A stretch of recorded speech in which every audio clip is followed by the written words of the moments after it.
আপনি মুসলিম হয়ে থাকলে অবশ্যই ভিডিওটি দেখুন, টান দিয়েন না ভাই, প্লিজ ভাই দেখুন, অবশ্যই দেখুন। অনেক গুরুত্বপূর্ণ তথ্য তুলে ধরলেন শেখ মতিউর রহমান মাদানী। লিঙ্গ পরিবর্তন, ট্রান্সজেন্ডার হারাম, কাবিরা গুনাহ। আর যদি মনে করে যে এটি জায়েজ, তাহলে সেটি কুফর। যদি কেউ হালাল মনে করে তো সে কাফের, মুসলিম নয়।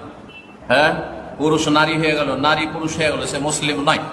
তাগয়ীর খালকিল্লাহ, এটি হচ্ছে শয়তানের কাজ, কোরআনে কারিমে রয়েছে। হ্যাঁ জি, সূরা নিসার আয়াত 119।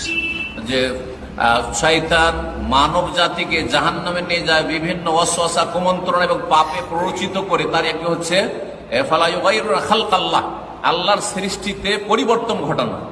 আল্লাহ সৃষ্টিতে পরিবর্তন ঘটানো কাবিরা গুনাহ। এই জন্য নারী যদি পুরুষের বেশভূষা গ্রহণ করে, যদি কোনো মহিলা আপনার পুরুষদের পোশাক পরে, জুব্বা পরে, তাহলে জাহান্নামে যাওয়ার কাজ, লানতের কাজ। কোন পুরুষ